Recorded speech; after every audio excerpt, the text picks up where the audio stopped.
Bonjour à tous les fans de football et particulièrement aux fans du Barça, j'espère que vous allez bien et bienvenue dans cette nouvelle vidéo. Ça fait longtemps qu'on n'avait pas fait d'avant-match, mais ce match-là que le Barça va jouer contre le FC Séville est assez spécial, raison pour laquelle je me suis dit que ça serait peut-être pas mal de faire un avant-match pour en parler et aussi traiter un petit peu de l'actualité du club parce qu'il y a des choses assez intéressantes qui sortent, notamment le retour de certains joueurs, d'un joueur qu'on attend tous, mais également du mercato qu'on est en train de préparer.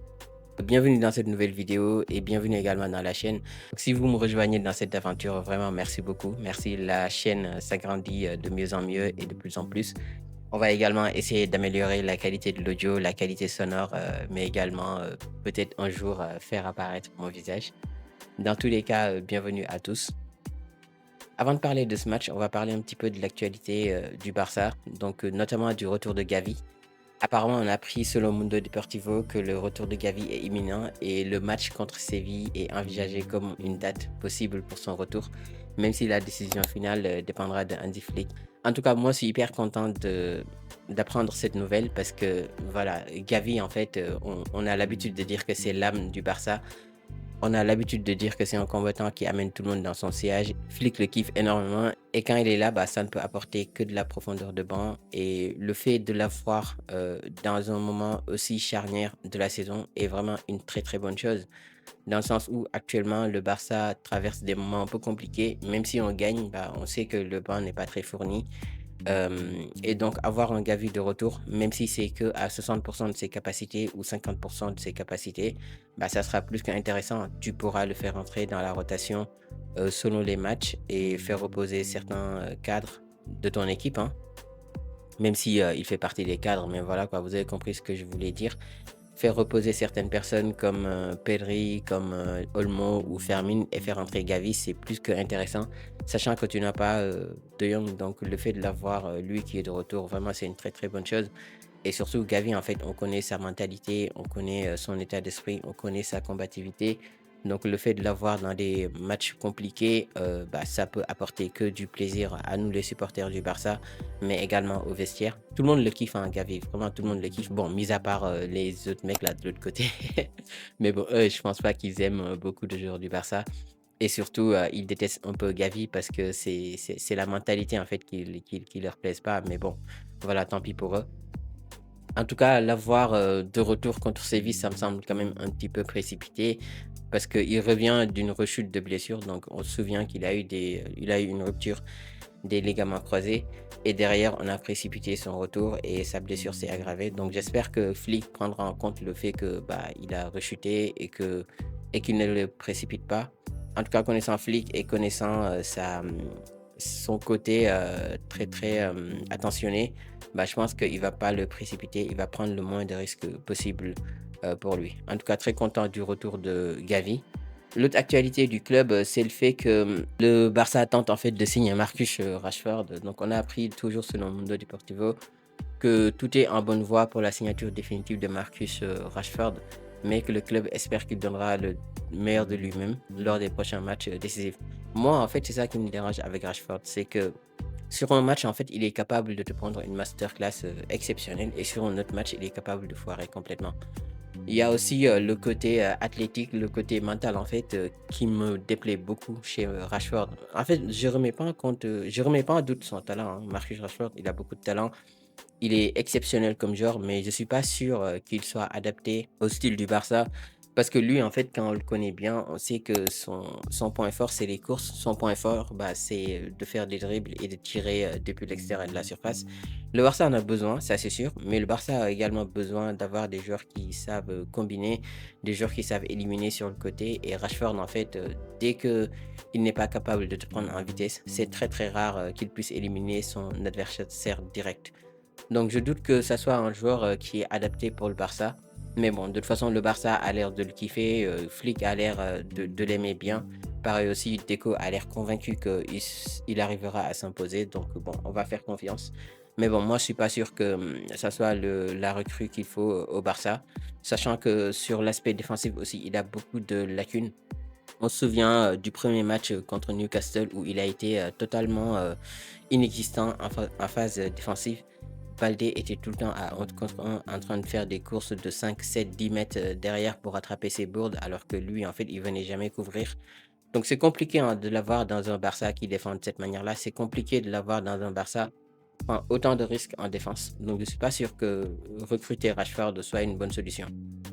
En tout cas, voilà, c'est ça mon avis sur cette question. Et l'autre actualité, avant de parler de l'avant-match, c'est le fait que cet été, en fait, le Barça prévoit de recruter un attaquant, un défenseur central et un ailier. En fait, je ne sais même pas si ça, c'est une actualité assez pertinente parce qu'on sait tous aujourd'hui ce que le Barça manque.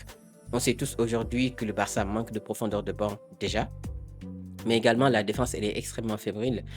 Au niveau de l'attaque, on a deux tocards. Enfin, non pas que je traite de Lewandowski de tocard parce que je le respecte beaucoup. Il est arrivé dans un moment assez compliqué du Barça. Il nous a sorti pas mal de galères.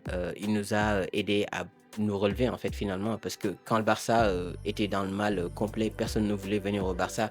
Lui, il a sacrifié tout ce qu'il avait au Bayern pour venir relever le club. Donc, je respecte beaucoup ça. Et honnêtement, je vais jamais manquer de respect à Lewandowski. En revanche, Ferran Torres, moi, en fait, je respecte pas ce joueur parce qu'il est. Je sais même pas comment le qualifier parce que dire qu'il est nul, en fait, c'est une hérésie dans le sens où il est capable de te sortir de bonnes performances, mais si c'est une fois tous les 5-10 matchs, ça sert à quoi en fait? Ça sert absolument à rien du tout. D'autant plus que Ferran Torres, c'est le genre de joueur qui est capable de te plomber dans n'importe quel match, que ce soit un petit match de Liga ou un grand match de Ligue des Champions, il est capable de te flinguer ton match en fait. On se souvient contre Chelsea ce qu'il a raté.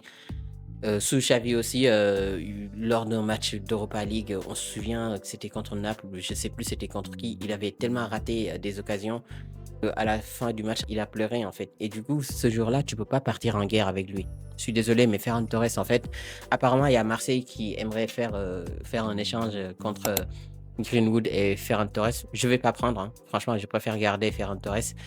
Non pas parce que Greenwood est nul, mais parce que je respecte pas ce joueur non plus. Le Barça doit aller chercher un autre neuf. Le Barça doit aller chercher un neuf méchant, quelqu'un qui est capable de te sortir des matchs masterclass 2-3 fois par 5 matchs, tu vois. Même pas un qui est régulier, mais juste quelqu'un en fait qui est capable d'être constant, qui est capable de marquer des buts faciles et également de te sortir des galères quand tu en as besoin. Donc un Julian Alvarez, c'est le rêve lointain. Mais bon, je pense que le Barça pourra quand même faire quelque chose là-dessus. Et si vraiment c'est vraiment la galère, au moins aller chercher un Osimhen ou aller chercher, je sais pas, un autre attaquant qui saura marquer des buts en tout cas. Mais voilà, partir en guerre avec Ferran Torres la saison prochaine, c'est juste le suicide en fait. Pour revenir maintenant à ce match-là, le Barça va jouer contre le FC Séville à 16h. Encore un match en journée, c'est une dinguerie. Donc le Barça va jouer le dimanche 15 à 16h15 contre le FC Séville. Moi, en fait, j'attends le Barça énormément sur ce match-là parce qu'on se souvient de la déroute qu'on avait pris en début de saison face à FC Séville qui nous avait tabassé 4-1. C'était infâme. On avait sorti un match horrible et surtout le FC Séville était venu nous marcher dessus. C'était incroyablement relou à suivre comme match. On se souvient du débrief que j'avais fait qui était extrêmement salé pour les joueurs. J'espère que ça ne sera pas le cas aujourd'hui. En tout cas, j'espère que le Barça gagnera son match. Après, même si le Barça perd ou si le Barça fait un mauvais résultat, je ne serai pas non plus dégoûté comme je l'ai été en début de saison. Dans le sens où aujourd'hui, on sait tous dans quel état d'esprit tu arrives. Tu viens de sortir de 2 matchs hyper compliqués. Un match contre Atlético Madrid où tu as tout donné pour faire la remontada. Au final, ça s'est mal passé. Ensuite, un match contre Newcastle là-bas à St. James Park où c'était extrêmement compliqué d'accrocher le match nul. Donc, tu as laissé toutes tes forces en fait dans ces 2 batailles-là. Et là, tu es complètement cramé. Tous les joueurs sont complètement morts. Donc, c'est sûr que Flick va faire des rotations pendant le match contre l'FC Séville. C'est hyper compliqué de jouer contre cette équipe sans avoir ton équipe type. Mais bon, je pense que Flick doit quand même faire des rotations et essayer quand même de gagner malgré tout pour réconforter notre place de Liga et ne pas laisser le Real Madrid s'approcher encore plus. Et pour ça, je pense que Flick va faire des rotations.